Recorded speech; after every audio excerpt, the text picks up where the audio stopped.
নমস্কাৰ যে আপোনালোকে নিশ্চয় জানে মই এজন সংবাদকৰ্মী আৰু বেলেগৰ বাতৰি বনোৱাতকৈ আজি নিজৰ বাতৰি বনাবলগীয়া হৈছে। আজি নিহা আপোনাৰ মোৰ গোৱালিৰ পৰা এটা দামৰা গৰুৰ পোৱালি চুৰে লৈ যায় দৰি কাটি আৰু ৰূপহী থানাৰ অন্তৰ্গত বিভিন্ন ঠাইত সদায় সদায় চুৰি কাৰ্য সংঘটিত হৈ আছে আৰু পুলিচ প্ৰশাসনে নিষ্ক্ৰিয় ভূমিকা পালন কৰি আছে।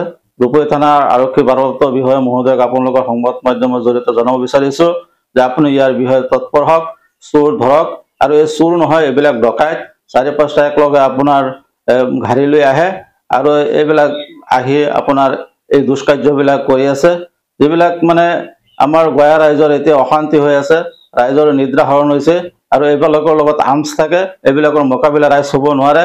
গতিকে প্ৰশাসনে পেট্ৰলিঙৰ ব্যৱস্থা কৰিব লাগে আৰু ৰূপহী থানাৰ অন্তৰ্গত বিভিন্ন ঠাইত আজি কেইবামাহ ধৰি সঘনাই চুৰি কাৰ্য সম্পূৰ্ণ হৈ আছে আৰু এই চোৰ ডকাইতবিলাক ধৰাৰ কাৰণে প্ৰশাসনে তৎপৰতা আগবঢ়াব লাগে আৰু এইবিলাকৰ কঠোৰ শাস্তি দিব লাগে, ডাইৰেক্ট এনকাউণ্টাৰ কৰি দিব লাগে। ৰাইজ অশান্তিত আছে। আপোনাৰ ৰাইজৰ গয়া ৰাইজৰ আপোনাৰ যিবিলাকৰ ঘৰত চাকৰি বাকৰি নাই এইবিলাকে আপোনাৰ গোদৰ পালন কৰে, গৰু ছাগলী পালন কৰি নিজৰ জীৱিকা নিৰ্বাহ কৰে আৰু বিপদৰ সময়ত আপোনাৰ ল'ৰা ছোৱালী পঢ়াবলৈ এইবিলাক বিক্ৰী কৰে। গতিকে এই সম্পদবিলাক নাইকিয়া হৈ আছে। পুলিচ প্ৰশাসনে অতি কঠোৰ ব্যৱস্থা ল'ব লাগে।